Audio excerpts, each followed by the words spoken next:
Consuelo Vanderbilt was made a millionaire on paper and kept financially dependent in real life by people who claimed to be protecting her. What should have been hers to use was locked behind approvals, while the world applauded and no one protested. Consuelo Vanderbilt is the victim.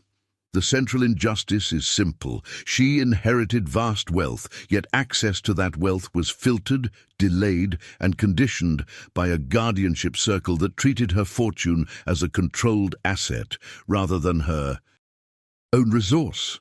Those who benefited were not strangers, not criminals in the street, but the family power around her, trustees, advisors, and the adults who held legal and social authority over what was called protection. One fixed point anchors the timeline.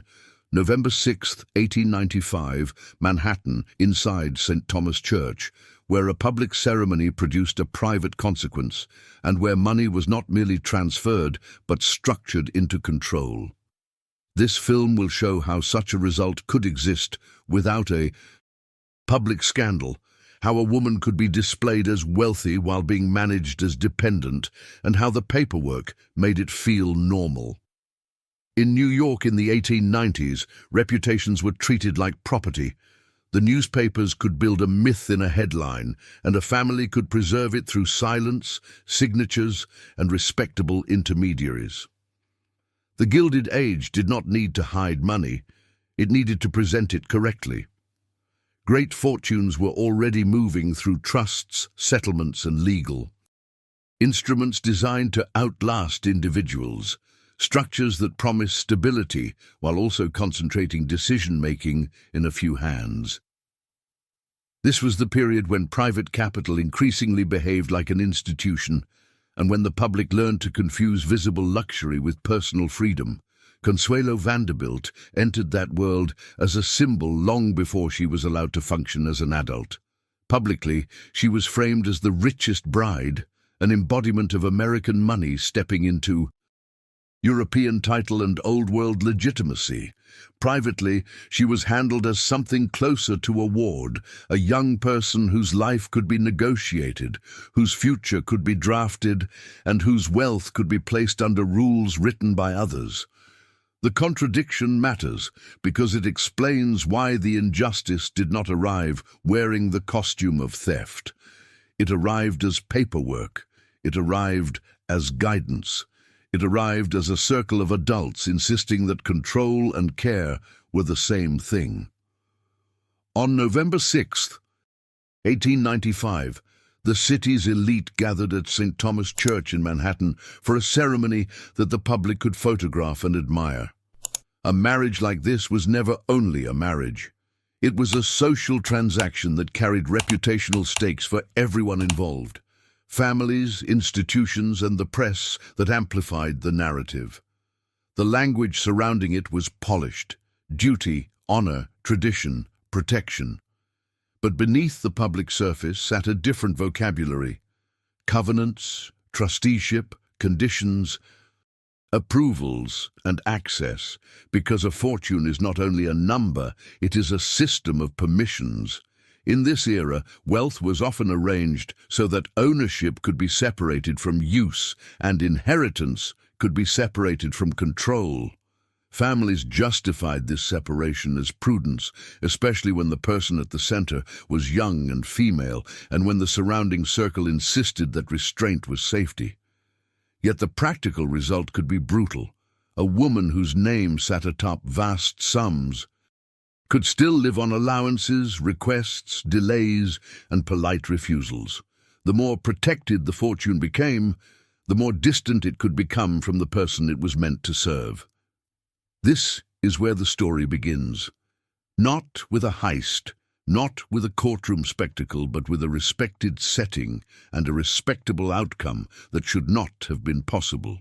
A church interior, a celebrated union, a public myth of limitless wealth, and then quietly, a private arrangement that made sure the wealth behaved as a mechanism, one that could reward compliance and restrict independence, all without the appearance of cruelty. If you want to follow how these archives turn public legends into controlled lives, subscribe to Beyond the Golden Halls and leave a like as a precise reaction to what the record suggests. What matters next is the first measurable point where symbol becomes confinement. The moment the marriage settlement and its trust and covenant logic convert a person into a managed outcome. The injustice is not that Consuelo had nothing.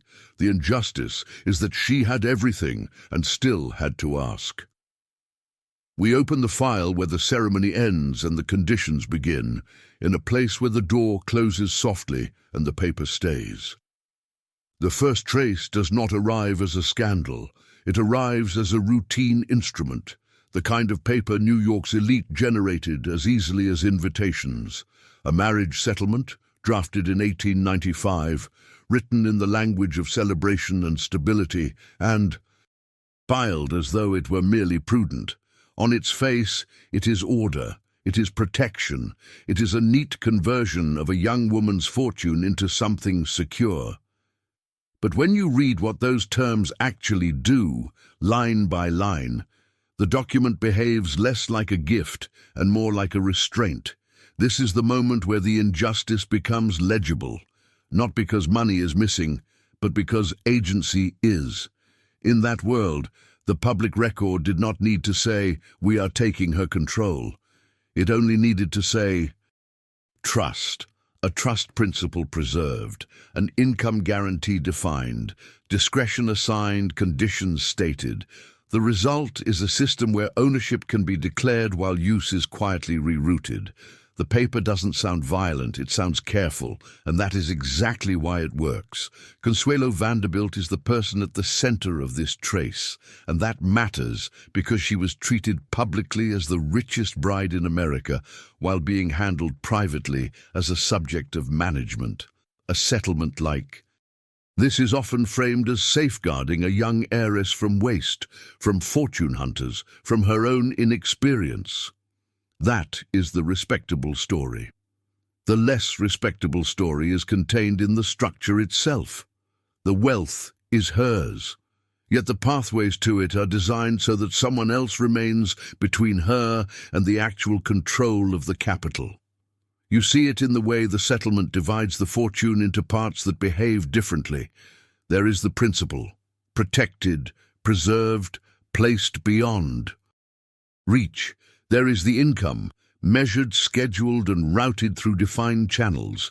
And then there is the discretionary layer, the portion that does not move unless trustees decide that it should. That last part is the hinge, because discretion is not a neutral word in a document like this. Discretion is the legal word for power without visibility. The settlement reads like a promise that everything will be handled properly, yet properly is defined by a circle that is not the beneficiary. It is handled by family power, legal counsel, and trustees, the adults whose signatures and authority make the instrument real, while the supposed owner remains structurally absent from the actual decisions. The text does not have to insult her. It does not have to declare her incapable. It only has to arrange the cash flow so that every meaningful movement of value is conditional and every condition is judged by someone else. That arrangement has an immediate consequence that the newspapers never had to print.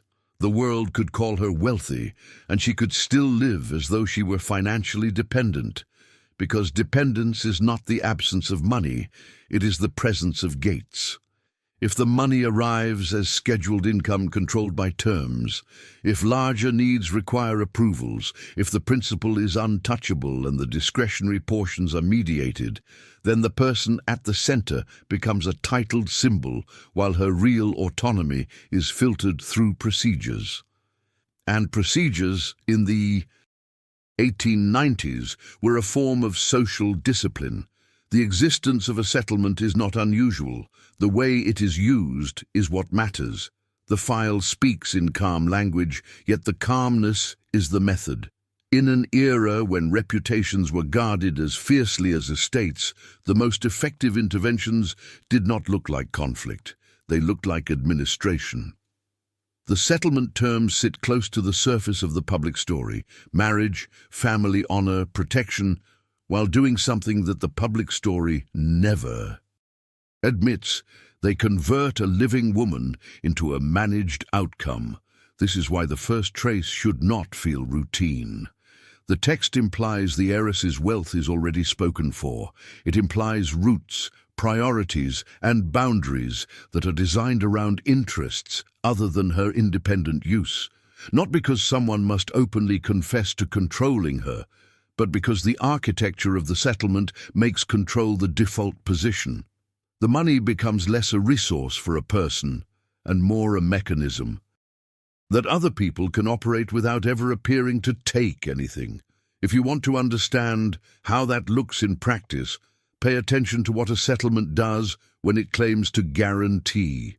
Guarantees sound benevolent, but they also define limits. An income guarantee can be a ceiling as much as a safety net. It tells you what she is allowed to receive without debate and what she must negotiate for. And negotiation in a family system with trustees is never equal. It is a request, submitted into a hierarchy. There is also a second, quieter effect. Once the settlement exists, the injustice becomes self-justifying. Any later restriction can be defended as merely following the terms. Any refusal can be framed as stewardship. Any delay can be described as process. The paperwork doesn't have to change, it only has to be invoked. In that sense, the settlement is not just a document. It is a permission structure that can be enforced for years, while everyone involved insists they are doing the responsible thing. This is where the story becomes morally loaded without turning melodramatic, because the harm is not hypothetical. A person whose life is routed through approvals loses more than cash flow. She loses the ordinary power to decide her own movements, where to live, what to support, what to refuse, what to leave behind. She can be instructed to perform wealth publicly while being denied its private freedoms. The press can photograph the title, the family can preserve the narrative, and the document can make the dependents feel like a natural consequence of order. The most revealing detail is who, by design, gets access.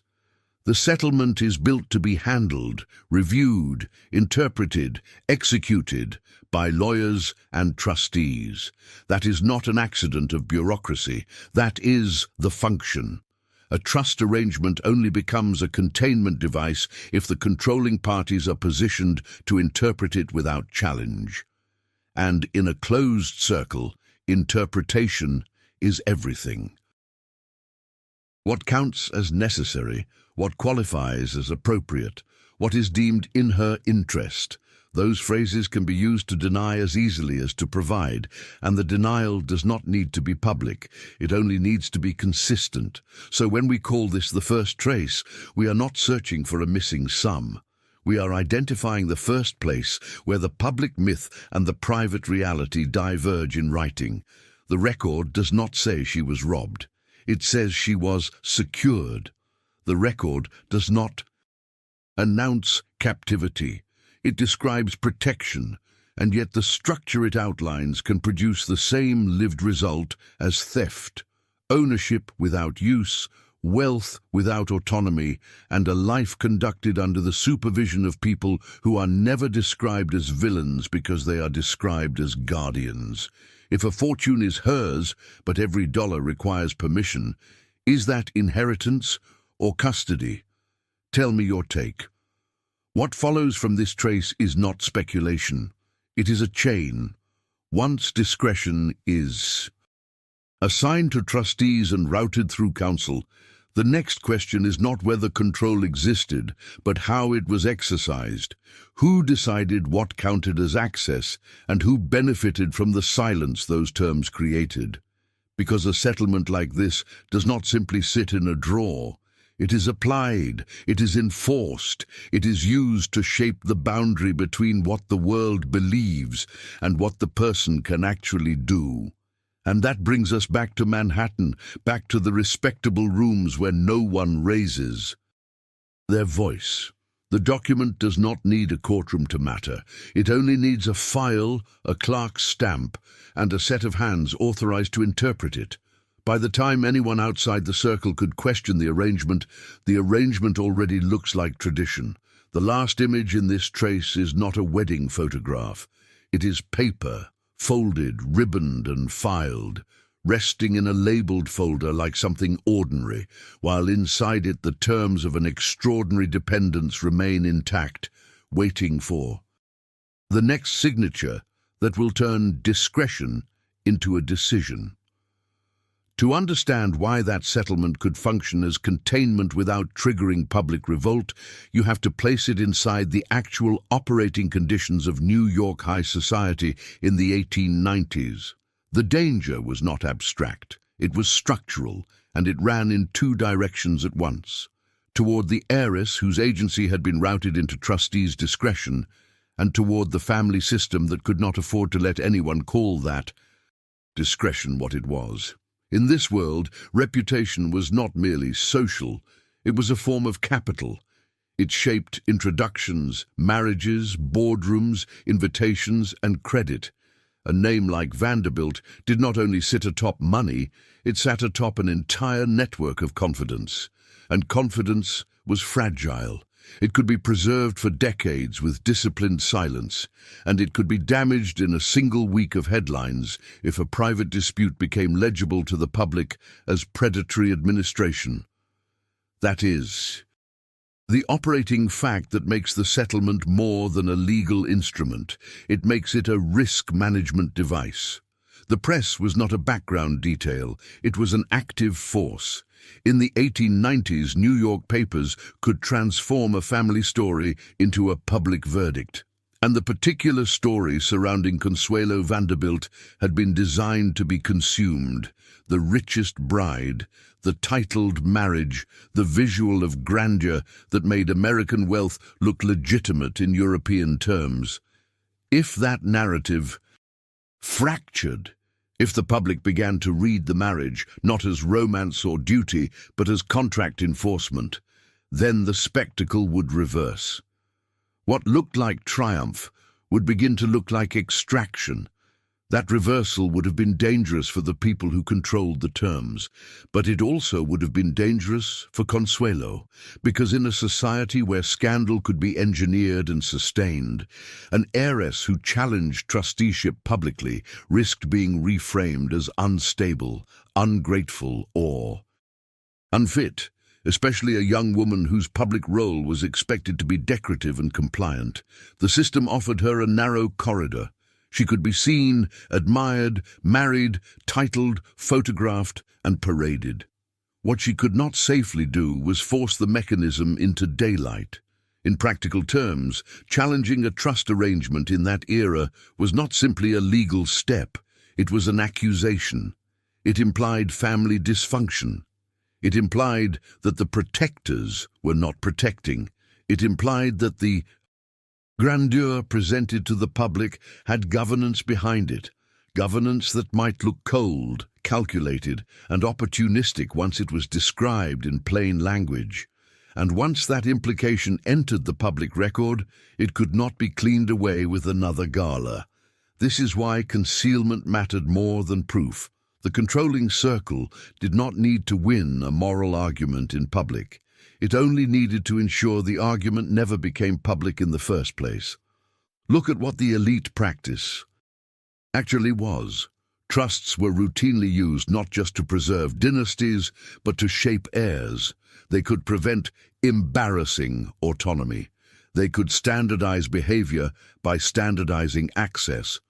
And for young women entering titled marriages, that standardization had a special usefulness. It could protect the appearance of generosity while preserving the reality of control. The family could claim the heiress was secure while ensuring that security was administered through gatekeepers who answered to family interests, social alliances, and long-term reputation. A trust could do something that brute force could not. It could restrain without confrontation. It could make obedience look like normal procedure. And it could convert any attempt at independence into a request that could be delayed, reduced, or denied without ever saying no in a way that sounded cruel. This is where the danger tightens for the victim. If your access is routed through trustees, you are not only dependent, you are legible as dependent. Your life becomes a series of approvals, and approvals leave traces. Requests create paper. Paper creates a narrative. In a system concerned with optics, the controlling parties can use that narrative against you. If you ask for too much, you are portrayed as extravagant. If you ask too often, you are portrayed as impulsive. If you ask publicly, you are portrayed as disloyal. The mechanism is not just financial, it is reputational. It can produce a portrait of the person it restrains, and that portrait has consequences. In the 1890s, a woman's standing could be harmed with insinuation as easily as with evidence. Once harmed, her ability to mobilize allies, social, legal, institutional, could shrink. This is why even a justified pushback could be made to look like a personal failing. The system did not have to prove wrongdoing. It could simply imply that the person objecting was the problem. The law itself helped maintain that balance. Publicly contesting, trusteeship would invite scrutiny not only of the trustee's conduct, but of the family's internal management of wealth and heirs. The question a court might ask, who truly controls what was supposed to be hers, was exactly the question the family could not allow to become a public question, because once asked openly, it reframes old money not as noble stewardship but as predatory administration. It turns the story from romance and title into governance and custody. And custody is a word that does not photograph well. This is where a single date matters, because it demonstrates how recent and alive the machinery was at the moment the public story was being staged. In 1895, the settlement terms were not ancient tradition. They were current practice, contemporary tools used by contemporary counsel applied to a living person. That means the injustice was not a historical accident. It was engineered in real time, under conditions where the family could anticipate the social consequences of exposure and design against them. A concrete action of power follows naturally from those conditions. The dispute is kept private by restricting who can engage the terms. That restriction does not require dramatic threats. It can be performed through access itself, through who is allowed into meetings, who receives copies, who can speak to counsel, who is permitted to treat the settlement as negotiable rather than final. The practical action is simple and effective. Control is reassigned away from the owner and placed into administrators' hands, while the public is shown a pageant that implies the opposite. The consequence is equally concrete. Once the disagreement is contained, the public narrative stays pristine. Grandeur outside, governance inside. The family's alliances remain intact. Titles and introductions remain untroubled. Credit and confidence are protected from the contamination of a visible dispute. Meanwhile, Consuelo's position becomes harder to change precisely because no public pressure can form around something the public is not allowed to see. There is a second consequence that matters just as much. Silence becomes a condition of continued social survival. If you are the person being administered, you learn quickly what the system rewards. Compliance is rewarded with ease, proximity, and public dignity. Conflict is punished with delays, isolation, and the subtle withdrawal of support. The settlement does not need to say this. The society around it enforces it. That is why the mechanism could persist. It did not operate in a vacuum. It operated inside a culture that treated private governance as respectable and treated public complaint as indecent. In such a culture, the most efficient form of power is not the power that wins arguments. It is the power that prevents arguments from being heard. When you see it that way, the settlement stops looking like a single document and starts looking like a security perimeter. Not around money, around narrative. The objective is not merely to preserve capital, it is to preserve the appearance that capital is benevolent, inherited, and naturally ordered, rather than administered through gatekeeping that resembles custody. And that returns us to the core injustice you opened with: ownership without use, wealth without agency. In the 1890s, exposing that contradiction would have threatened the family's social architecture. Yes, but it also would have exposed the heiress to a cultural machine, skilled at punishing women who refused to play their assigned part. The risk was not only that people would see the trust's control, it was that, once seen, the system would move to define her as the unworthy center of her own story. So the safest path, for everyone except the person being restrained, was to keep the dispute private, to keep the terms routine, to keep the paper quiet. No scandal, no courtroom theater, no headlines that could teach the public a new way to interpret what they were watching. The record, in other words, did not survive because no one tried to challenge it. It survived because challenging it was made socially and institutionally expensive. And now, with that risk context in place, the next question becomes sharper and more dangerous. When a system is built to keep governance invisible, what does it do to the evidence itself? What gets softened? What gets sealed? And what language gets chosen so that discretion can be exercised without ever looking like control? The last image here is not a ballroom or a church aisle, but a file tied closed in a lawyer's office. Heavy paper pressed flat, a neat label on the outside, and the sense that inside, the most consequential lines are the ones written to sound routine, while the room stays quiet and the door remains shut. By late 1895, the settlement had stopped being a ceremonial object and started behaving like an instrument.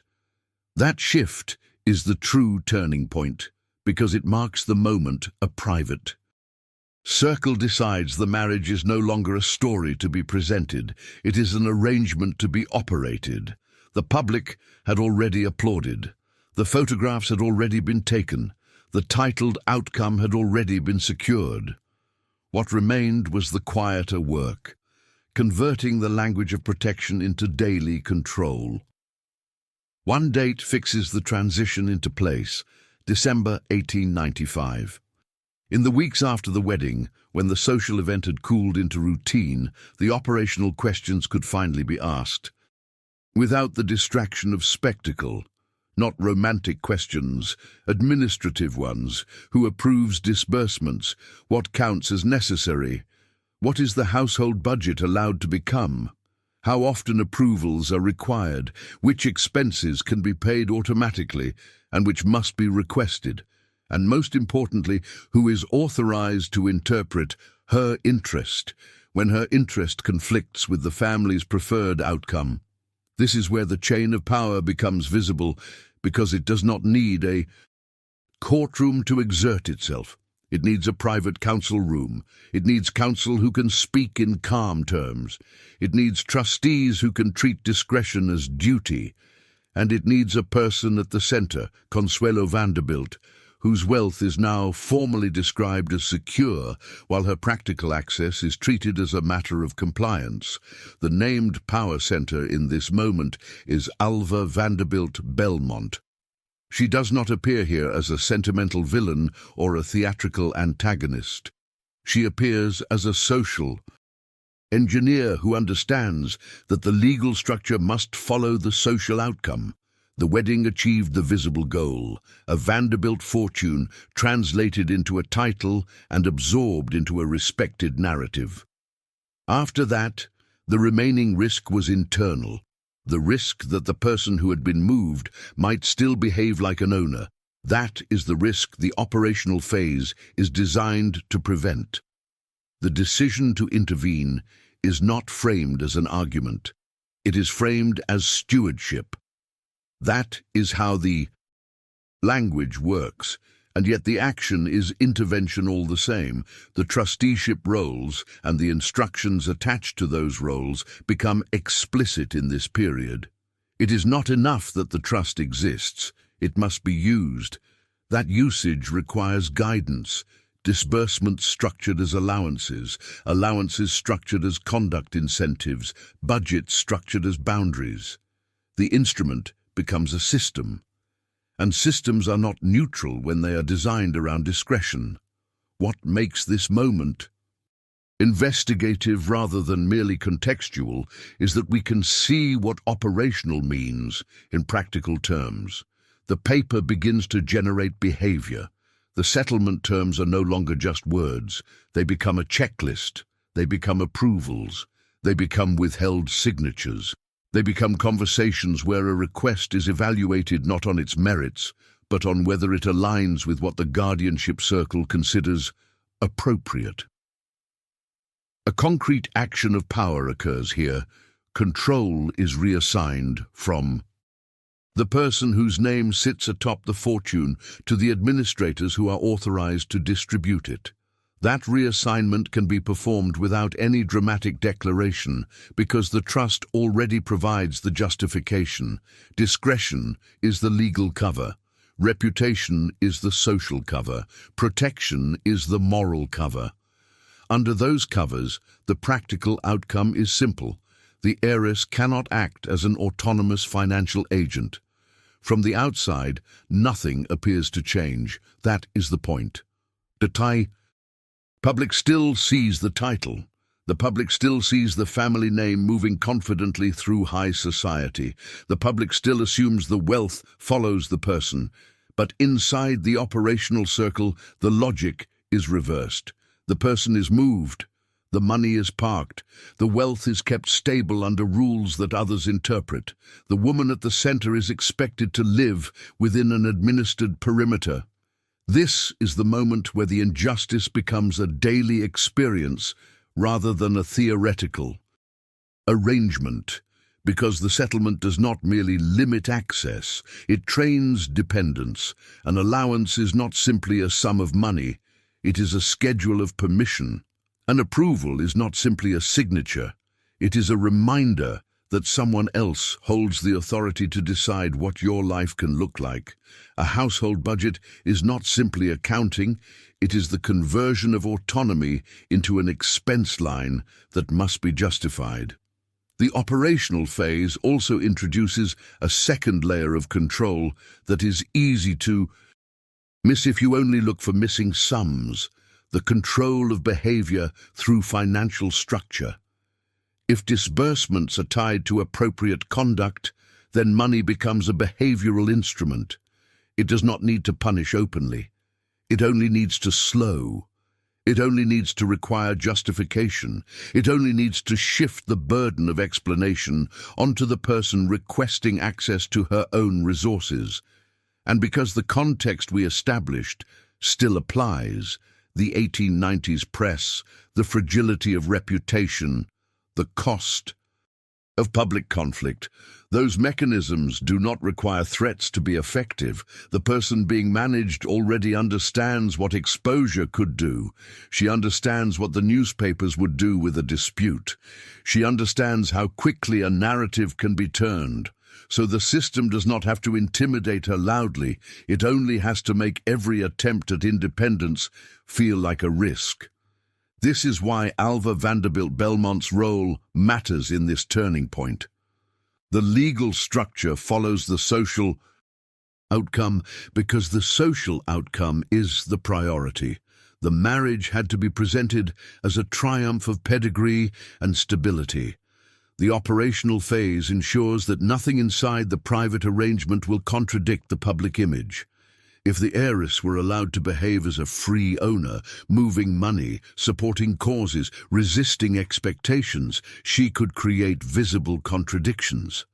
The operational phase exists to prevent visible contradictions. A consequence follows immediately, and it is not symbolic.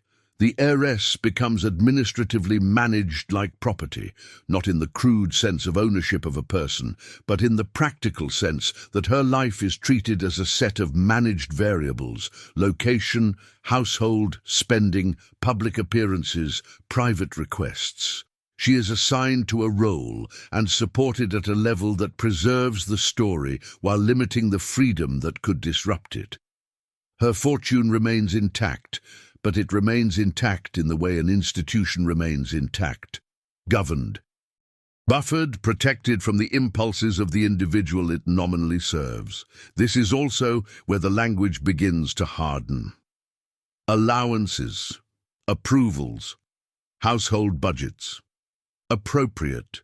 These words sound ordinary, but they are the vocabulary of intervention. They are the vocabulary of a system that does not trust the person at the center to be the central authority. Once those words enter routine usage, the injustice can run without constant re-argument. The system can operate itself. What survives in the record from moments like this is rarely a single dramatic page. It is the pattern. The way decisions are rooted, the way requests are filtered, the way discretion becomes the silent hand that shapes daily life. The mere existence of that rooting is the investigative fact, because it proves the mechanism was designed not only to preserve wealth, but to preserve control while maintaining a public narrative of generosity. By early 1896, the marriage is no longer the event. The administration is, and the administration has a specific advantage. It leaves almost no public footprint.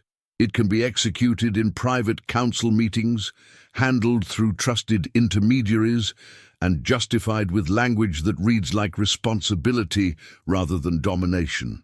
It is power exercised without debate, precisely because debate would create risk. And that is the unresolved tension we carry forward. If the operational phase required explicit instructions, who approves, who controls, who decides what is appropriate, where exactly do those instructions settle into the record, and what happens to the parts that would make the control too obvious if the wrong eyes ever found them? The last image is a private desk after the meeting ends. A budget sheet aligned beside a trust file, a pen set down with practiced calm, and a closed folder whose label looks routine, while inside, a life has been reduced to approvals. The alteration does not look like a subtraction. It looks like a conversion. Between 1900 and 1904, in London, the Vanderbilt fortune does not vanish from Consuelo's life. It becomes the walls around her. Capital flows into visible prestige, residences, staffing, presentation, while personal command over money remains restricted. The public sees luxury in motion. The subject experiences wealth as a managed environment. One date fixes the shift into a specific legible period, 1901. By then, the marriage is no longer new, and the administrative system, established after 1895, has had time to settle into routine. That routine is not simply that trustees control what is hers. It is that the form of what she receives has changed. Instead of cash access that can be directed, she receives an asset-backed life that can be supervised. Instead of authority, she receives maintenance. Instead of autonomy, she receives representation. This is what altered means in real terms. A fortune can be made to look generous while becoming personally unusable. It can fund the appearance of freedom while preventing the mechanics of freedom. You can live inside the fortune, household, carriage, staff, wardrobe, public obligations, without ever being permitted to command the underlying capital as an owner would. The wealth is present, but it is present as infrastructure, not as agency. And infrastructure is easy to administer. In London high society, The difference between wealth and command is the difference between being displayed and being empowered. Money that arrives as direct control can be moved toward personal priorities, personal protection, personal refusal. Money that arrives as an environment cannot. It is already decided. It arrives already allocated, already justified, already labeled with neutral categories that sound responsible and end debates before they begin. Household, maintenance, representation. Those labels are not descriptive, they are tactics. A concrete action of power occurs through categorization. Trustees do not have to say, "You may not have your money." They can instead define spending in ways that keep the subject dependent, pay everything around her, but not to her. Fund the household, but keep the purse. Cover the public presentation, but restrict discretionary cash. Treat any attempt at self-directed expenditure as improper because it falls outside categories that have already been approved. This is not a metaphorical change. It is a change in the financial architecture of daily life. In an administered system, the question is no longer how much does she have? The question is what can she decide? And in an administered system, decision-making is the first thing to be moved out of the beneficiary's hands and into the trustee's procedures. If you want to see how thoroughly that conversion works, consider what it does to the simplest act of independence, the ability to give, to build, to exit, to protect oneself through personal reserves. A woman with direct control can keep private funds, can support allies quietly, can hire counsel without permission, can prepare for contingencies that no one else needs to approve. A woman with an asset-backed life cannot do those things easily because her support is supplied through channels that are monitored. Her stability is not owned, it is delivered. In the years 1900–1904, London becomes an ideal stage for this kind of alteration because the outward form of wealth is especially visible there. Residences carry meaning. Staffing carries meaning. Appearances are treated as evidence. A titled household is not merely a home, it is a public statement, and statements can be financed with precision. The trustees can ensure the statement is perfect because the statement is what protects the narrative. So the public sees the right things. It sees the carriage, it sees the staff, it sees the formal dinners and the polished continuity of a high-status life. That visibility is exactly what an administered fortune is. Designed to produce, the subject becomes a moving exhibit of stability, and the exhibit is expensive. But expense is not the same as empowerment. An exhibit can be maintained without being allowed to walk away. This is where the injustice takes on its most effective shape. The controlling circle can claim there is no deprivation because the surroundings are lavish. Anyone outside the system can be made to feel unreasonable for even asking whether there is a problem. How could a woman living amid such visible luxury be contained? How could she be kept from her inheritance if everything around her is paid for? The answer is in the mechanics the public does not see. It is in who authorizes, it is in who signs, it is in whose discretion governs. In an administered household, even the generous flows can be used to enforce dependence. Staff can be hired through channels that report. Budgets can be set with proper ceilings. Suppliers can be approved. Accounts can be paid directly by trustees rather than routed through the subject. The money moves, but it moves around her, not through her. That is the alteration, wealth reconfigured from command into containment.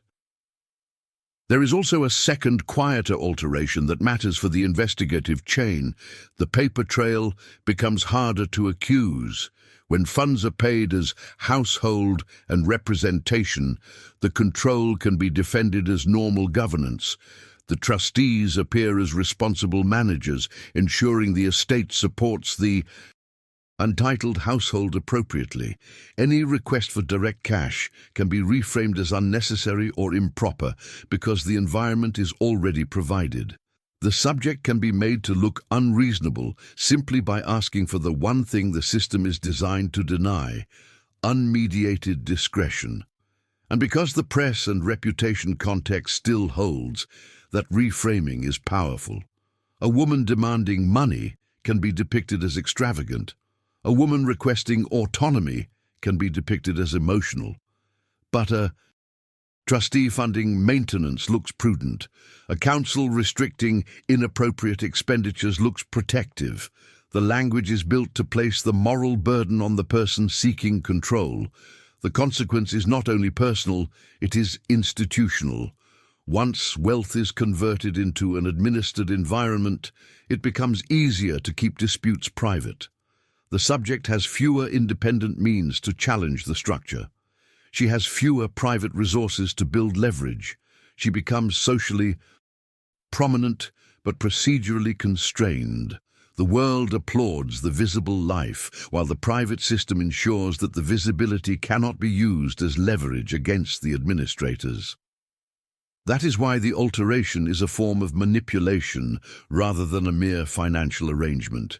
It changes what having a fortune actually means. It turns a supposed inheritance into a supervised condition. It allows the controlling parties to maintain two truths at once: the truth that the fortune is funding her life and the truth that she is not allowed to command it. Those truths can coexist indefinitely as long as the public only measures wealth by what it can see. If the estate pays for everything around you, but not to you, is that support or containment? The question remains unresolved because the alteration is designed to look like care. Yet the record's surviving logic suggests something colder. The administrators did not need to impoverish Consuelo in the vulgar sense. They only needed to ensure that her wealth could not become her independent instrument. In London, between 1900 and 1904, the fortune becomes a set of controlled flows and approved appearances, precisely the kind of arrangement that can keep a person dependent while appearing generous. And now the next pressure point is unavoidable. When money is redirected into maintenance and representation, who benefits from that stability, whose interests are protected by keeping the owner dependent while the household remains flawless? The last image is concrete and quiet. A household ledger on a London desk, pages ruled and clean, payments recorded under respectable headings, while the line that would read "paid to Consuelo" remains absent and the ink dries as if nothing is missing. Once the fortune has been converted into an administered environment, the next question is no longer where did the money go, but who did the structure serve? Because a settlement that limits the beneficiary's agency does not merely protect capital, it distributes advantage, and the distribution is visible if you stop looking for stolen sums and start looking for outcomes that required no public argument. A single date fixes the beneficiary logic into place: November 1895. That is when the transaction becomes socially irreversible, and when the trust and covenant language gains a permanent excuse to operate quietly. From that point onward, the system does not need to be dramatic to be effective. It only needs to continue doing what it was built to do: fund the spectacle, preserve the name, and keep the owner from becoming the decision-maker. The most obvious beneficiary is the one the public could celebrate without asking questions: Charles Spencer Churchill, 9th Duke of Marlborough. In public terms, the arrangement can be told as marriage, title, continuity, an American heiress entering an English house. In file terms, it can be sanitized as settlement, as though it were neutral. But the benefit is not neutral. The Duke receives the prestige outcome that the transaction was designed to purchase, the strengthening of lineage optics, the reinforcement of a titled identity, and the visible stability that comes from a household financed at an appropriate level. The structure ensures that the titled world receives what it needs most, appearance and continuity, without requiring the heiress to hold sovereign command over the funds that make the appearance possible. This is the first winner of silence, the prestige recipient. Because a titled household does not require the heiress to be financially autonomous. It requires her to be present, to be managed, to be consistent. It requires the household to operate without interruption. And an administered trust is ideal for that, because it can guarantee the outward life while restricting the inward power. If the money arrives as budgets, staff payments, residences, and approved representation, then the aristocratic machine runs smoothly. Even if the person attached to the money cannot redirect it, the second beneficiary axis is less visible but more durable, the trustees. Trustees do not merely hold the money. They become the interpreters of what is appropriate, and interpretation is where control lives. From 1895 onward, discretion is not an abstract clause. It is exercised through approvals, through what is allowed to be maintenance, and what is denied as autonomy, through what is paid directly and what is withheld until requested, justified, reviewed. A concrete action of power appears in that difference. Funds are disbursed around the beneficiary while direct access is restricted. The trustees do not have to announce the restriction. They can enforce it through procedure. They can reassign the practical authority to themselves while preserving the rhetorical ownership in her name.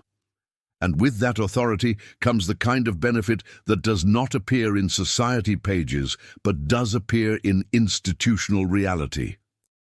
Fees, influence, and the right to define the terms of normal life. In administered systems, the person who decides what counts as reasonable controls the horizon of possibility. The trustees gain a position where they can reward compliance with smooth funding and penalize friction with delay, denial, and vagueness. Even when they pay generously, the generosity can function as leverage. A beneficiary who must request can be shaped.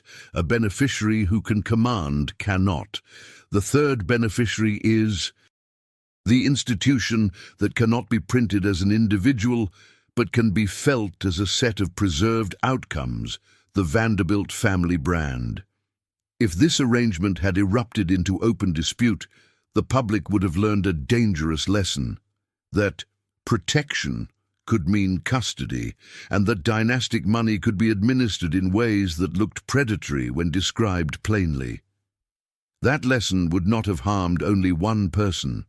It would have harmed the entire public mythology that sustained elite stability. So the system benefits by avoiding scandal, by keeping the mechanism private, by ensuring the story remains simple. The family name stays intact. The mansion world, its invitations, alliances, credit, and reputational currency remains stable. The benefit here is not sentimental, it is structural. A dynasty does not only preserve wealth, it preserves governance. It preserves the right to manage its own narrative. A controlled settlement that produces public opulence and private dependence is a highly efficient tool for preserving that right, because it allows the family to say truthfully that the heiress lives in grandeur, while preventing the public from seeing that grandeur as administered confinement. This is how the system creates the paradox that defines the injustice: maximum public opulence, minimum private sovereignty. And it is worth being precise about what benefit means in this context, because it is not always a cash transfer to a villain. Often, the benefit is the ability to keep money behaving predictably. The benefit is continuity without negotiation. The benefit is the avoidance of a scenario where the beneficiary's desires become operational facts. The benefit is the prevention of independent counsel, independent giving, independent movement, anything that could disrupt the designed outcome. You can see the logic of the beneficiaries layered on top of each other. The titled spouse and his house receive the visible upgrade. The trustees receive discretion and institutional authority. The family receives reputational safety and the preservation of internal governance. Everyone gains something that depends on one condition, that the beneficiary remain managed. That is why silence is not a side effect. It is the fuel, because if the public begins to ask whether an heiress can actually command her inheritance, the entire moral framing of the arrangement collapses. The phrase, "she has everything," stops being persuasive. The spectacle stops being proof. The focus shifts to governance and permission is where the controlling parties are exposed. So the system ensures that the beneficiary's lack of agency is never described as lack of agency. It is described as propriety. It is described as structure. It is described as responsibility. The trusteeship circle can appear as guardians rather than gatekeepers. The household can appear as support rather than containment. The marriage can appear as destiny rather than transaction. Each of those narratives is protective, and each protects the beneficiaries from being named as beneficiaries. A concrete consequence follows from this arrangement, and it is not merely psychological. It is financial and legal in the lived sense. The person at the center becomes dependent on the very apparatus that claims to serve her. The trust's design can ensure she cannot easily accumulate independent reserves. It can ensure that any attempt to redirect resources becomes a request subject to approval. That reduces her ability to challenge the structure in practice, because challenges require leverage, private funds, independent advice, the capacity to endure institutional pushback. When access is mediated, leverage becomes scarce. This is why the winners of silence do not need to take everything. They only need to keep the beneficiary from becoming a sovereign actor. In that sense, the system's greatest success is not that it preserves wealth, it is that it preserves the hierarchy inside the wealth. And once you see that hierarchy, you can understand why the record can be clean without being innocent. The file can show money moving. It can show payments made. It can show households supported. It can show a titled life properly funded. None of that disproves the injustice. It confirms the method, because a well-funded containment is harder to accuse than a visible deprivation. It allows the beneficiaries to respond to any moral question with a practical display. Look at the house, the staff, the presentation. Look at the opulence, look at what we provide. But the provision is not the question. The question is command. If the structure benefits the titled outcome, the trustee's authority, and the family's narrative stability, then the beneficiary's autonomy is not an oversight. It is the cost paid to make those benefits possible, and costs are easiest to hide when the person paying them is the person the public assumes is most privileged. This leaves the investigation with a sharper edge. If trustees gained the power to define what appropriate meant, then the next thing the record should show, if it were honest, would be traces of enforcement. Moments where a request is refused, a line item is reclassified, a discretionary access is delayed, a private authority is exercised in a way that would look ugly if described plainly. Those are the moments that rarely survive in clean form, because they are the moments most likely to be softened, sealed, or omitted. So the question that follows is not whether the beneficiaries existed, it is how the mechanism protected them from being seen as beneficiaries. What did the file stop saying once it started working? What language disappeared first? What permissions were never written down at all? The last image is small and concrete. A trustee's authorization page on heavy paper, a neat signature where money is released to a household account, and, just beside it, an empty space where the beneficiary's own signature would normally appear, the absence quiet enough to pass as routine and loud enough to prepare you for what vanishes next. By 1906, the separation is no longer rumor or private tension. It becomes a social fact, spoken of carefully, managed politely, absorbed into the society pages as a change in domestic arrangement rather than a crisis of governance. And that is exactly why this year matters as an anchor. Because when a marriage visibly fractures, the public assumes the private terms must have changed with it. In ordinary life, separation alters access, alters authority, alters who can decide what. In an administered fortune, the visible rupture can occur while the financial machinery remains intact. That is the hinge of this block, not a person vanishing, consent vanishing. If you look for a dramatic disappearance, you miss the real one. What disappears here is the paper trail that would allow an outsider to prove coercion. The record, as it survives, can show disbursements. It can show expenses paid. It can show the household continuing. It can show the routine flow of a trust doing what trusts are said to do.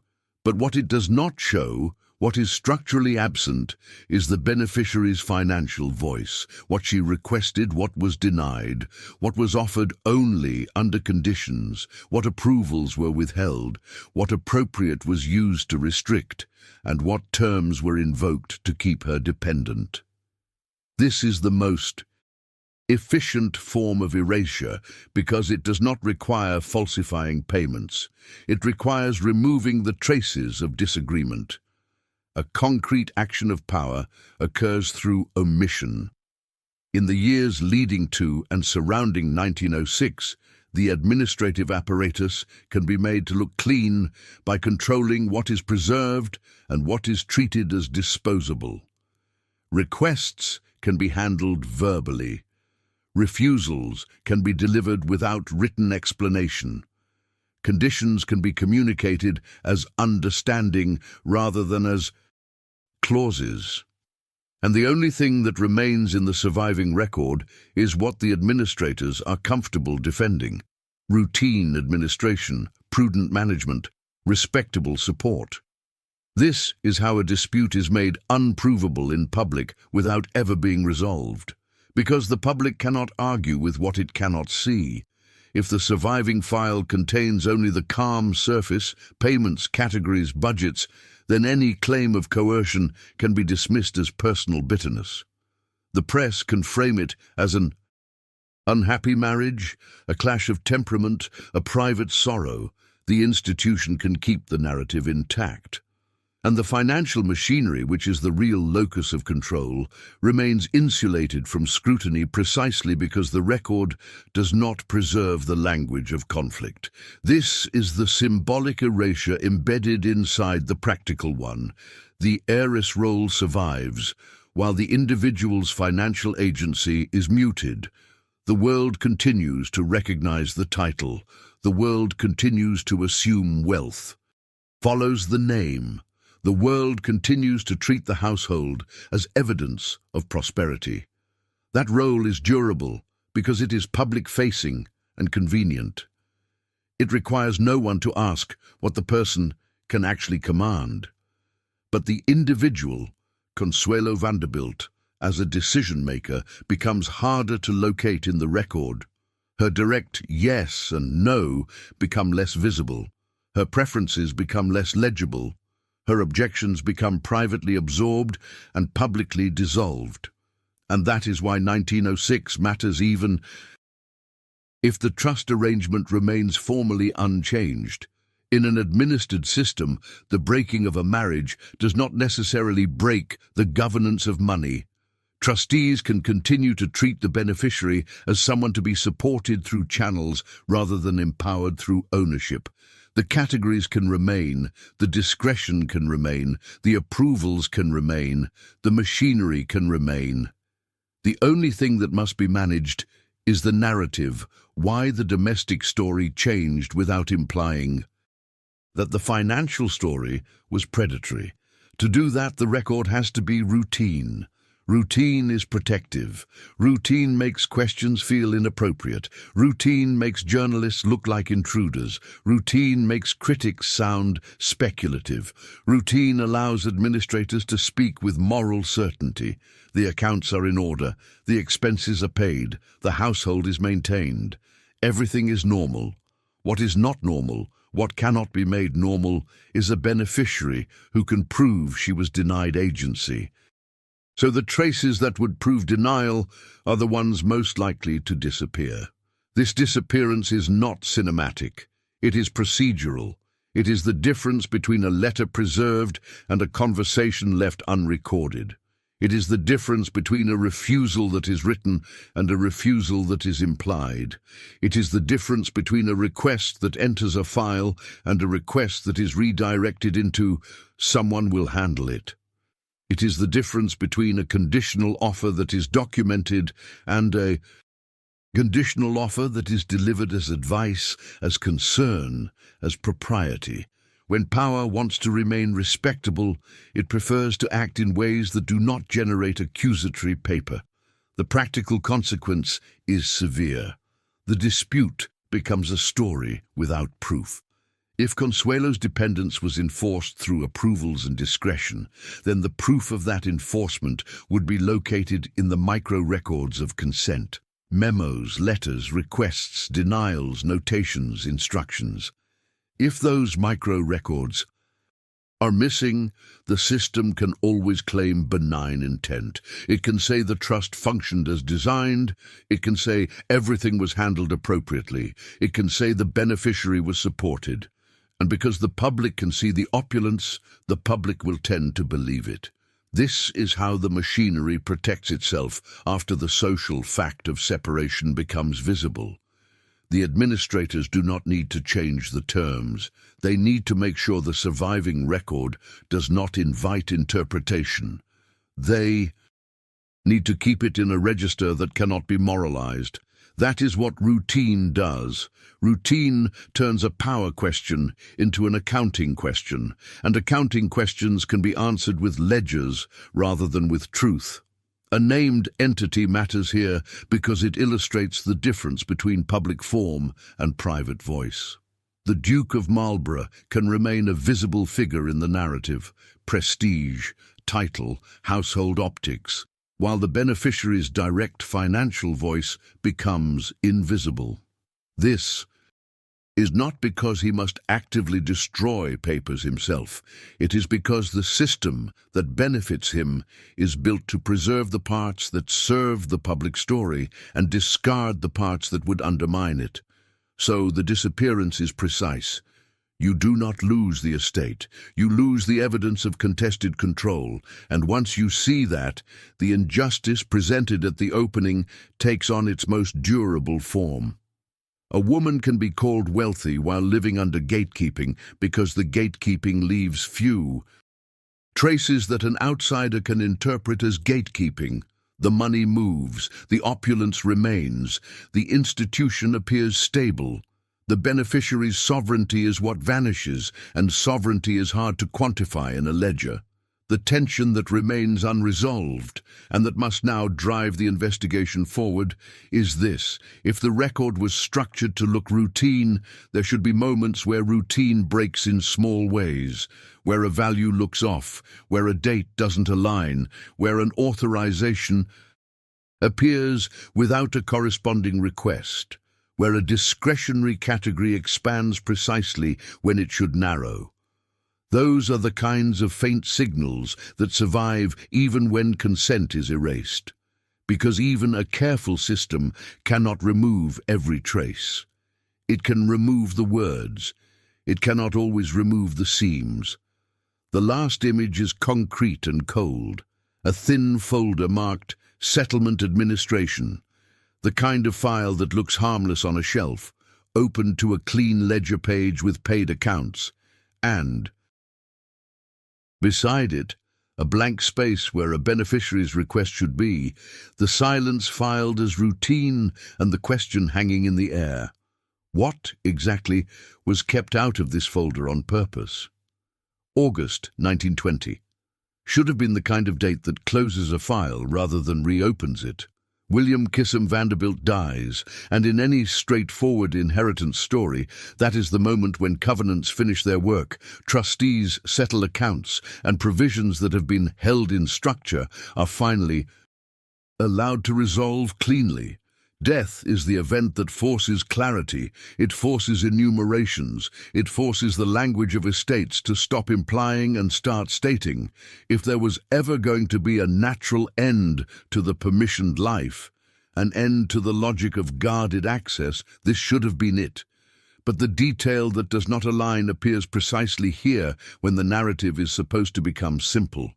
The surviving descriptions around these provisions read as substantial, large arrangements, trusts that sound comprehensive, income language that looks generous on paper, yet when you compare that paper tone to the lived structure that continues to appear in the background, the system still reads like custody rather than ownership.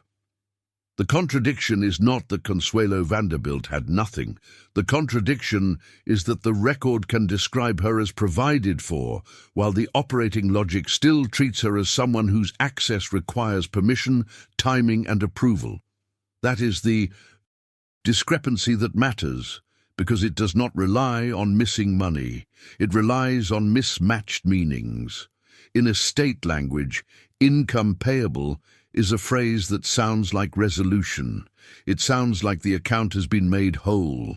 It sounds like the beneficiary is finally receiving what the instrument promised.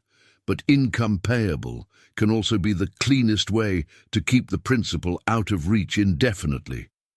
If a trust is structured so the beneficiary receives income but cannot freely command, principal cannot determine timing, cannot redirect capital, cannot select counsel without friction, then the record can remain technically correct while the practical reality remains controlled.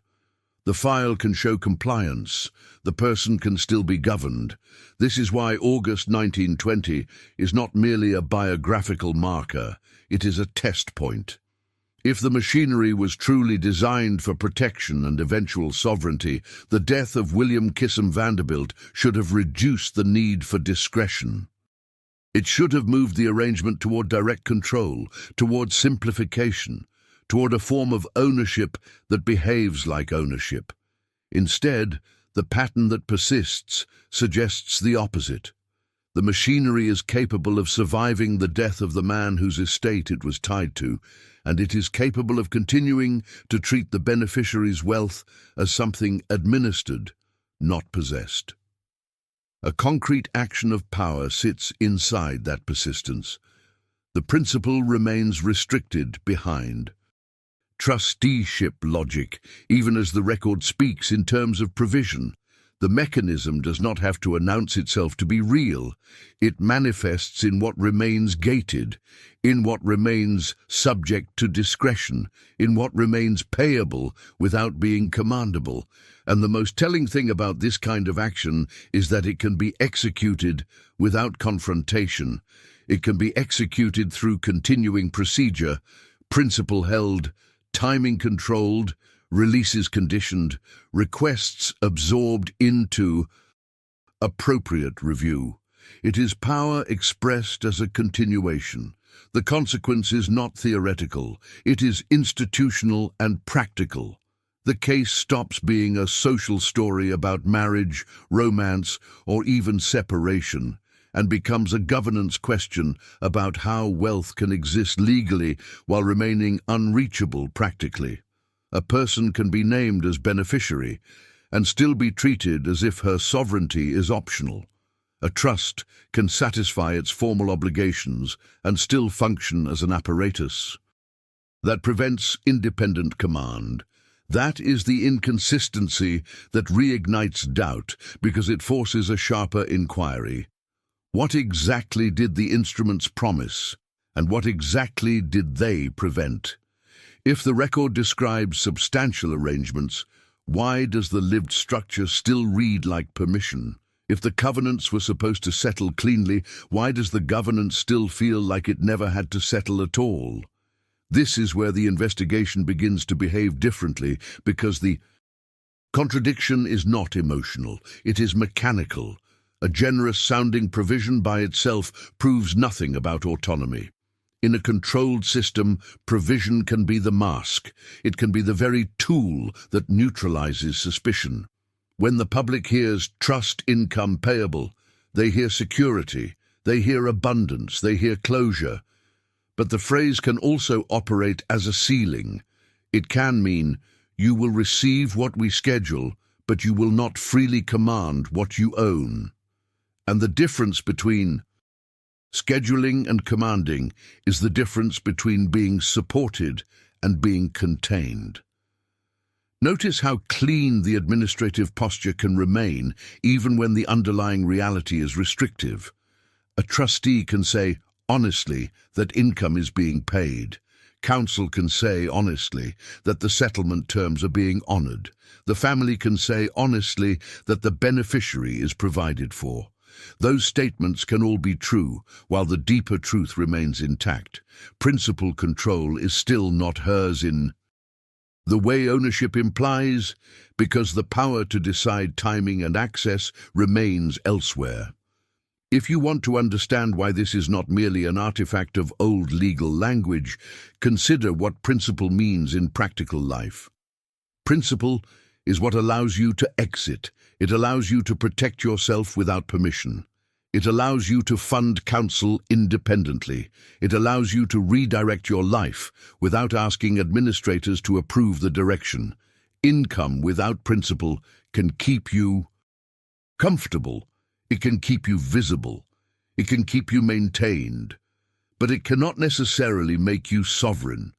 And sovereignty, rather than comfort, is what the word inheritance promises. So, when a record after August 1920 continues to sound generous, while the structure continues to feel permissioned, the discrepancy is no longer about amounts. It is about design. It suggests that the system was not built to mature into independence. It was built to preserve a hierarchy inside the money, one that could outlast individual deaths, individual marital arrangements, and individual reputational cycles.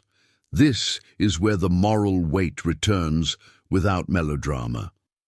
Because if the machinery persists through the death of William Kissam Vanderbilt, the argument that the restriction was merely temporary protection becomes harder to defend. Protection is supposed to have an end point. Custody does not require one. Custody only requires justification, and the most useful justification is routine. This is how the instrument works. If the instrument can keep working the same way through major life events, then the instrument is not merely managing risk, it is managing agency.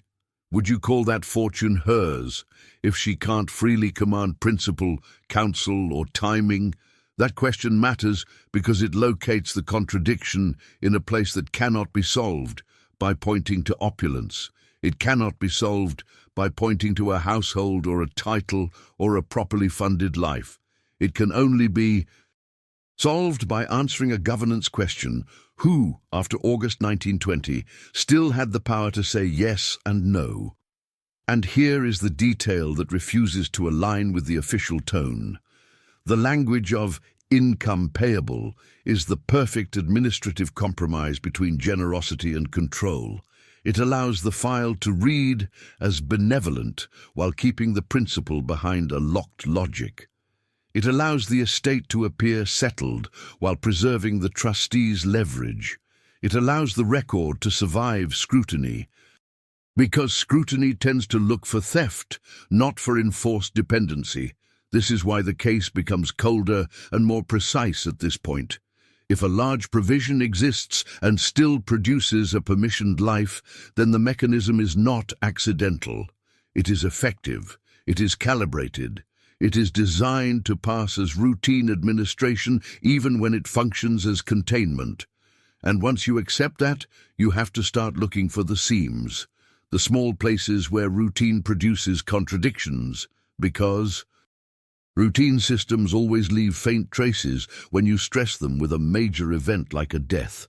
Payments accelerate or freeze, categories shift, discretion becomes more active, authorizations appear without corresponding requests, timing becomes more carefully managed, and the most revealing pieces are rarely dramatic.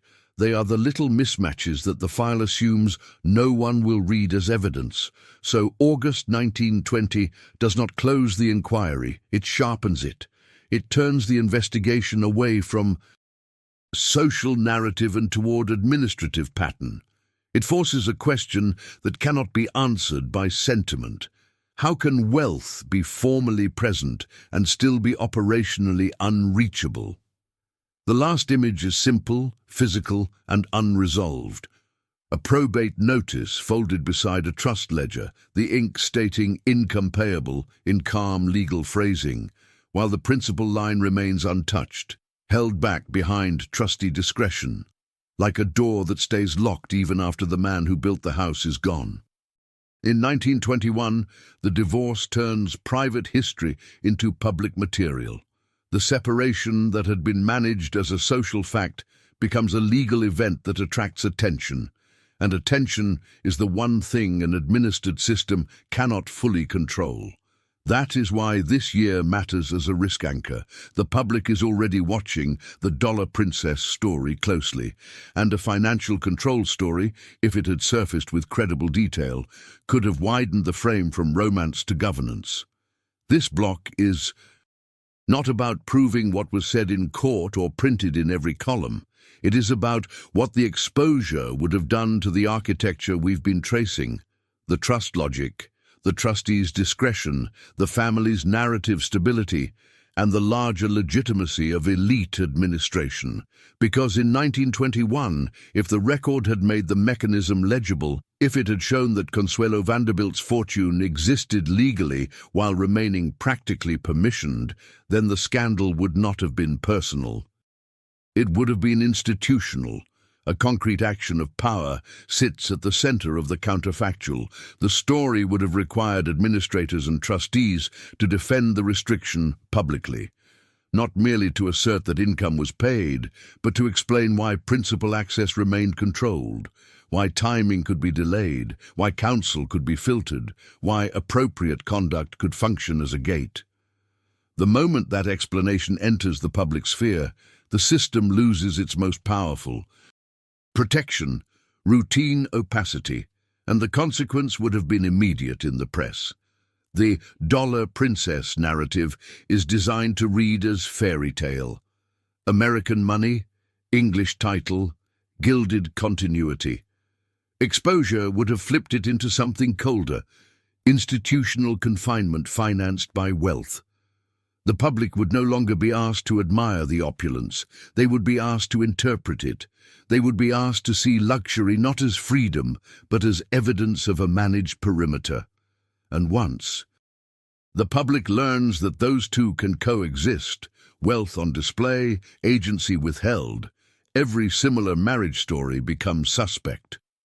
That suspicion would not have stayed on the society pages. Elite legitimacy in that era depended on a particular assumption, that great wealth is responsibly managed and that its governance is a form of stewardship rather than predation. Trusts, counsel, and trusteeship were sold to the public as stability.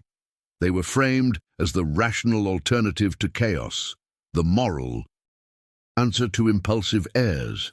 But if a widely visible case in 1921 had revealed that responsible management could operate as custody, especially against a woman whose fortune was publicly famous, then the language of stewardship would have started to sound like a euphemism.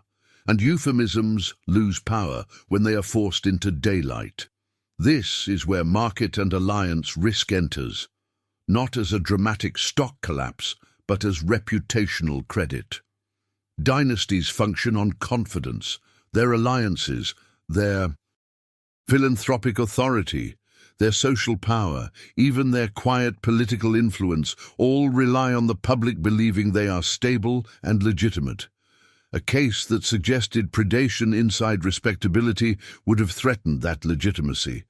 It would have made trustees look less like fiduciaries and more like gatekeepers. It would have made council meetings look less like prudence and more like coordination. It would have made the very mechanisms designed to protect the elite appear as mechanisms designed to govern people. That is the kind of exposure that spreads, because once the public starts asking whether a trust can be used to confine an heiress, the next question is inevitable. How often has it been used that way? And not only against women, against any heir whose autonomy was considered inconvenient, against anyone whose independent control would disrupt an outcome already arranged. The 1921 spotlight could have turned one case into a referendum on the private governance of wealth. This is where the political implication becomes unavoidable. The early 20th century was already marked by anxieties about monopoly families, about concentrated power, about private systems that seemed to operate above ordinary accountability. People debated who truly ruled, elected institutions, courts, or the shadow infrastructure of finance and administration. In that atmosphere, a well-documented story of trusteeship functioning as containment would not have been received as a private tragedy. It would have been received as evidence that private governance could override the spirit of ownership while remaining within the letter of law. And that would have forced an uncomfortable public question into a headline-ready form. Who truly rules, courts or trustees? Because if trustees can restrict principle, control timing, and define appropriate access, and if those restrictions can persist through separation and even through the death of the estate's patriarch, then the law is not simply protecting property, it is facilitating a private jurisdiction inside property. That is the kind of idea that can travel from gossip columns into editorial pages. It can travel into reform arguments. It can travel into public resentment of dynastic immunity. The risk was not only scandal, it was reclassification. The elite could survive many personal scandals. What they could not easily survive was a public reclassification of their governance as predatory. Administration. Once reclassified, every defense becomes harder, every charitable act looks strategic, every trust looks suspect, every council meeting looks like a board, every settlement looks less like stability and more like control transfer. This is why the system did not need to refute wrongdoing in public. It only needed to prevent the mechanism from being described clearly enough that the public could recognize it. A concrete consequence follows from that prevention. The narrative could stay narrow. The divorce could be framed as marital failure, incompatibility, private sorrow, the safe vocabulary of domestic dissolution. That framing keeps the public from interrogating the instruments. It keeps the public from learning how income payable can be generous and confining at the same time. It keeps the public from understanding that opulence can coexist with withheld sovereignty. It keeps the trustees' discretion in the shadows, where it can continue to operate as routine. So when we ask what would have happened if this had come to light in 1921, we are really identifying what the controlling circle had to avoid. Not a single embarrassing story, but a contagious interpretation. An interpretation that teaches the public to look behind luxury. An interpretation that treats trusts not as neutral mechanisms, but as levers of private rule. An interpretation that casts women's autonomy not as a sentimental matter, but as a governance question with legal architecture. And once that interpretation spreads, it cannot be contained inside one household. It attaches itself to other fortunes, other settlements, other titled arrangements, other protected heirs. This is the moral load of the counterfactual. The system's greatest fear was not being accused of theft, it was being understood, because understanding would have shifted the public's attention from the surface of the story to the mechanics beneath it. It would have made people ask for documents, not your photographs. It would have made them ask about trustees, not titles. It would have made them ask how a fortune can be present and still unreachable. It would have made them ask whether the richest bride was ever allowed to be an owner. Would you call that fortune hers if she can't freely command principal, counsel, or timing? That question is not rhetorical. It is the kind of question that in 1921 could have turned a divorce into a debate about private governance. It could have moved the case out of society pages and into the broader argument of the era. How much power should unelected administrators hold over the lives that wealth is supposed to serve? And now the unresolved tension tightens, because the fact that this debate did not explode suggests something else. Either the record never became legible enough to ignite it, or the legible parts were softened, sealed, or redirected into safer language before they could reach the wrong readers. The last image is concrete and suspended. A 1921 newspaper on a breakfast table, divorce headlines printed in sharp ink, while behind the public story a trust ledger remains closed, quiet, technical, and untouched by the language of justice, waiting for us to open it where the press never did. By 1924, the machinery no longer needs to persuade anyone. It has matured into routine. The language of trusts has had decades to do its quiet work, and by the 1920s it becomes self-protecting. It anticipates questions, absorbs conflict, and converts moral disputes into administrative time. This is how silence becomes normal, not because no one objected, but because objection could be processed until it stopped looking like objection. A single date fixes the maturation into a concrete point, June 1924. The public drama of divorce is behind the society pages. The headlines have moved on, and what remains is exactly what a trust system is built to do: outlast attention. In that quieter period, the procedural logic becomes the dominant reality. The injustice no longer requires a social engineer in the room. It no longer requires urgent meetings. It no longer requires visible intervention. It only requires that the file remain the authority, and that authority be expressed through terms vague enough to justify almost any outcome. Those vague terms are not accidents. They are the tools. Maintenance, preservation, restricted. For her benefit. At trustees' discretion. Each phrase carries a surface meaning that sounds responsible, and each phrase contains a second function that is rarely spoken aloud. It places decision-making elsewhere. It allows administrators to say yes and no without having to explain the reasons in human language. It allows them to frame control as care. It allows them to treat a beneficiary's autonomy as a risk factor, rather than as the very purpose of inheritance. In the 1920s, the trust language becomes the mechanism's shield because it turns every challenge into a request, and every request into paperwork. That is the concrete action of power in this block. Requests become paperwork. Paperwork becomes delay. Delay becomes precedent. None of those steps require force. All of them produce control. The process is predictable. A beneficiary asks. The question is reclassified. It is not a demand for rightful command. It is a request for additional distribution, or an extraordinary expenditure, or an advance subject to review.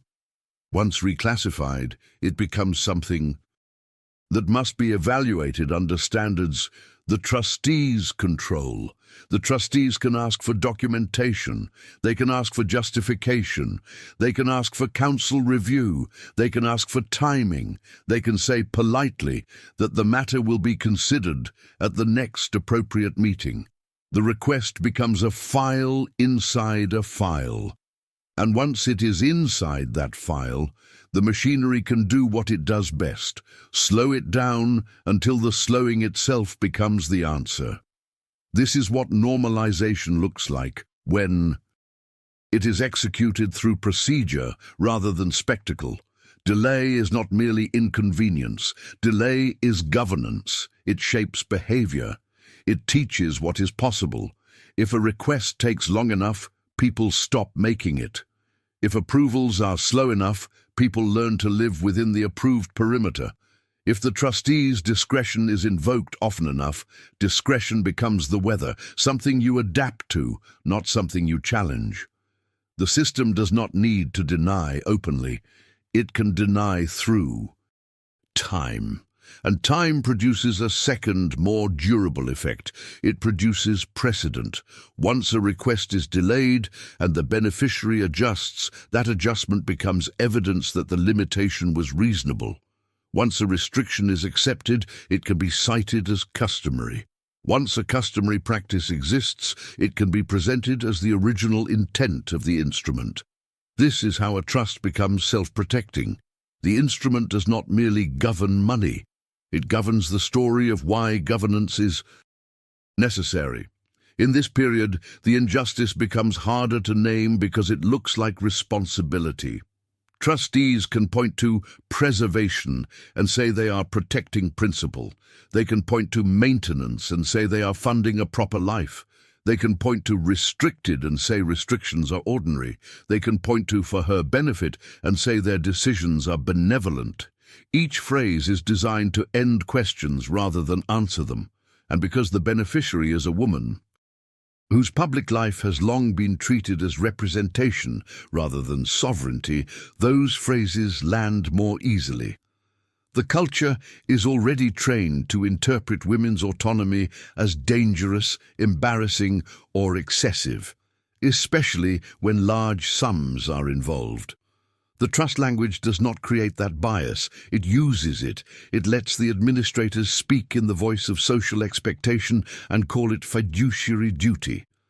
That is why the injustice does not need force. It needs alignment between legal vagueness and social norms. There's a cold consequence to this alignment. The victim ages, the trust persists, and control continues to look responsible. As the years pass, the very persistence of the structure becomes its defense. People begin to treat it as natural. They begin to say, this is how these fortunes work. They begin to confuse longevity with legitimacy. They begin to confuse stable administration with justice.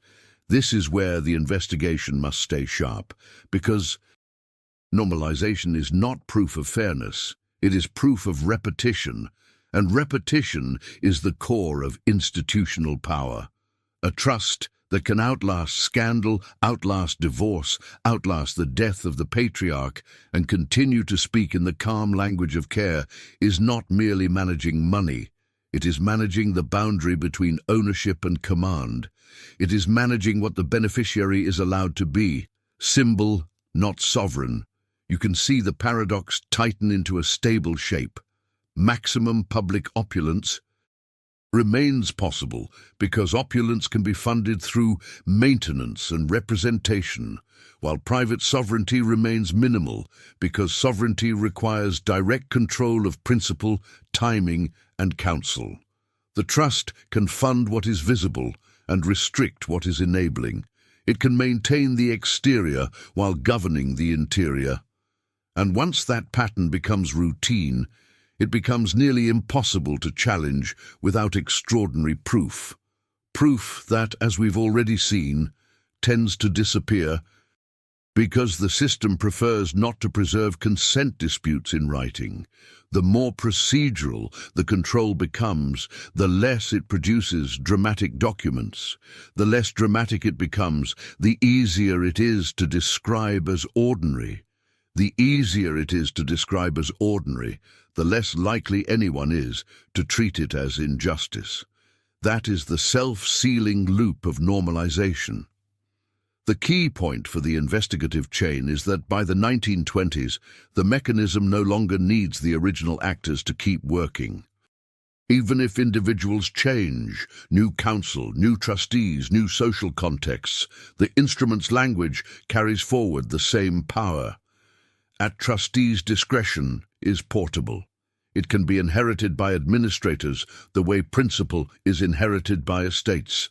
It ensures that the power to define appropriate remains continuous even when the people holding that power rotate, and that continuity has a real-world consequence. The beneficiary's independence becomes structurally optional. It depends on administrators choosing to grant it rather than on the beneficiary possessing it as a right. That is the moment when the injustice becomes almost invisible, because the system can always insist it is doing exactly what it was designed to do. Which raises the next question we cannot avoid. If silence became routine in the 1920s, what remains today of that routine? What parts of the architecture survived beyond the lives of the people involved, and what pieces of the record were never revisited? Because routine is rarely audited for justice, the last image is concrete and unresolved, a typed trustee letter from the mid-1920s, clipped to a request form, stamped received, filed under a neutral category like maintenance, and returned with a polite delay. Paper so calm it reads like order, while the unanswered request inside it proves the system never needed to say no out loud. By the late 1920s, the public story has settled into its final shape. The headlines are no longer volatile, the gossip no longer urgent. What remains is a fixed legacy.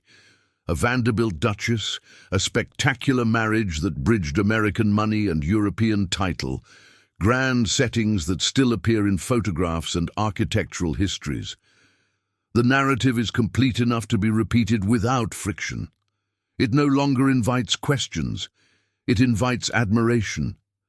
That stabilization is the most consequential outcome of the entire process, because once a legacy hardens, it begins to function as evidence. It tells later readers not only what happened, but how it should be understood. And what this legacy preserves, what it protects from reinterpretation, is not the lived experience of the beneficiary, but the dynasty's version of permanence. A date anchors that closure into a concrete historical moment, 1928. By then, the public record has finished rearranging itself. The divorce is no longer fresh. The administrative routines have become background noise. The trust language has done its work so thoroughly that it no longer reads as intervention. It reads as structure, and structure, once normalized, is rarely revisited for justice. What remains intact is easy to inventory. The family narrative survives without visible fracture. The architecture, both literal and institutional, remains standing. Mansions endure as symbols of taste and continuity. Trust instruments continue to be cited as examples of prudent estate planning. The aura of permanence holds. From the outside, nothing looks broken. But intactness is not innocence, because what remains unresolved is the question that never found a public forum when it still mattered most. Was the system built to protect a young heiress, or to ensure she could never become a fully independent financial actor? That question is not answered by opulence. It is not answered by income paid. It is not answered by longevity. It can only be answered by examining who retained command over principle, timing, counsel, and exit, and why that command was never fully transferred. The historical contradiction becomes clearest at this distance. The same era that celebrated unprecedented wealth also perfected unprecedented control of wealth. It refined instruments that could preserve fortunes while managing people. It developed legal language that could claim benevolence while enforcing dependency. It learned how to make governance look like care, and because that refinement was gradual and procedural, it left behind records that appear orderly rather than accusatory. A concrete action of power persists even in the legacy phase. The framing of the story itself is restricted. The beneficiary's financial agency is omitted from the canonical narrative. What is emphasized is spectacle, not governance. What is remembered is the title, not the terms. What is celebrated is stability, not sovereignty. That emphasis is not neutral. It is the final administrative act, performed not by trustees, but by history itself. The consequence of that act is durable. Later generations inherit a simplified version of events that treats wealth as synonymous with freedom and trusts as synonymous with protection. The unresolved questions are absorbed into silence, not because they were answered, but because the system that generated them no longer appears controversial. It appears proven by time. This is how injustice survives without needing defenders. It becomes part of the furniture. When you look back from the present, the record does not shout, it whispers.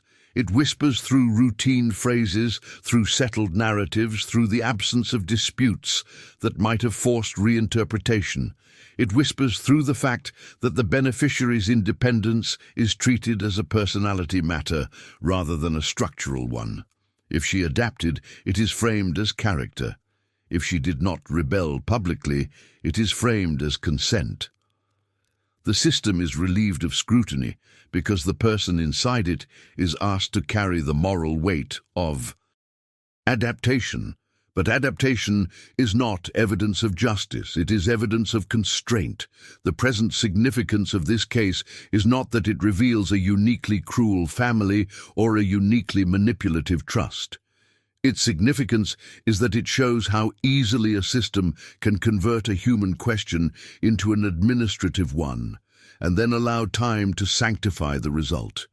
Once the procedures mature, once the language stabilizes, once the narrative is fixed, the injustice no longer needs to be defended. It only needs to be remembered selectively, and that selective memory has consequences beyond one life. It teaches later institutions how to behave. It teaches them that if control is exercised through procedure rather than force, it can survive scrutiny.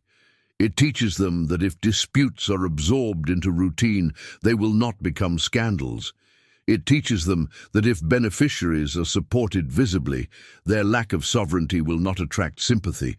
It teaches them that wealth can be displayed, while autonomy is withheld, and that the display will do most of the argumentative work. From the present vantage point, that lesson is still active. Trust language has not disappeared. Discretion has not vanished. For her benefit still sounds benevolent. A trustee's discretion still sounds responsible. Maintenance still sounds caring. These phrases did not end with the Gilded Age. They matured there, and they remain powerful precisely because they were normalized in cases like this. 1. Cases that never erupted into public reckoning. What remains unexplained is therefore not a detail of accounting, but a question of intent. If the system's primary goal had been protection, there should have been a visible pathway to independence, an endpoint where discretion narrowed and sovereignty expanded. If the system's primary goal had been containment, discretion would remain elastic and independence would remain conditional. The legacy we inherit suggests the latter was never conclusively resolved in the public record. That unresolved tension is the true inheritance. Because the dynasty's narrative remains intact, the architecture remains admired, and the aura of permanence remains persuasive. But beneath that surface, the same question persists into the present. How many fortunes that look free are actually administered? How many beneficiaries are supported rather than empowered? How often does time itself become the final trustee, sealing questions simply by letting them age out of relevance?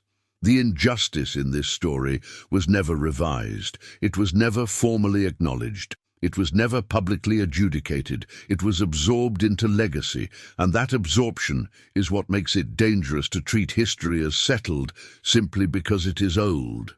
The last image is quiet and contemporary, a modern visitor standing in a preserved mansion, reading a plaque that celebrates lineage and continuity, while somewhere behind the walls, the administrative logic that governed a life remains unexamined, unchallenged not because it was just, but because it learned how to last. By 1923, the ledgers appear settled. Estate valuations read clean. Trust descriptions present themselves as orderly, balanced, complete. On paper, nothing seems amiss. The system performs exactly as it claims it should. Assets categorized, income allocated, discretion exercised with calm precision. The files give no sign of rupture. They do not raise their voice. They do not accuse. They simply sit, properly bound, inside rooms designed to outlast questions. This is where the moral of the institution reveals itself, not as an outrage, but as a method. In the Gilded Age, enduring power was never secured by money alone. Money could be lost, divided, even challenged. What endured was custody, of records, of timing, of interpretation. Those who controlled the paper controlled the outcome. Those who defined what was appropriate, what was preserved, what was for her benefit, shaped reality without ever needing to appear in conflict with it. Administration became the cleanest form of authority because it did not look like force. It looked like order. The elite did not always need to steal. Theft invites resistance. Theft creates villains. Administration does something quieter. It reclassifies. It converts ownership into procedure, autonomy into schedule, dissent into delay. It allows domination to operate without scandal, because everything can be justified as care. And once that justification is written into the file, it can persist long after the people involved have disappeared. That is why the fortune in this story was never lost. It was reassigned in meaning. It remained present, visible, admired, while its function changed. Wealth became environment, access became permission, freedom became maintenance, and because the record remained immaculate, history learned how to repeat the story without reopening the question. Walk through the preserved halls today, and you can still feel it. The echo of footsteps in corridors built to impress, the filtered light falling across portraits that never mention trustees, the dust settled on shelves where files sleep undisturbed. Doors close softly in these houses, not with a slam, but with a finality that suggests they were never meant to be reopened. Yet records do not disappear on their own. They are filed away. Decisions are categorized. Silences are organized. Somewhere between the ceremony and the archive, truth is not defeated, it is stored. And storage, when done well enough, can outlive generations. If you want to follow more cases where mansions survive because inconvenient truths were classified rather than confronted, stay with Beyond the Golden Halls so that you're here when the next sealed door finally opens. Leave your thoughts below. Every interpretation adds light to rooms history preferred to keep dim. And if this investigation resonated with you, let us know. It tells the algorithm. These forgotten halls are still worth exploring. And if you're willing to step deeper into the shadows, another chamber already waits. Because some secrets endure, not because they were harmless, but because those who feared them made sure no one was left to speak.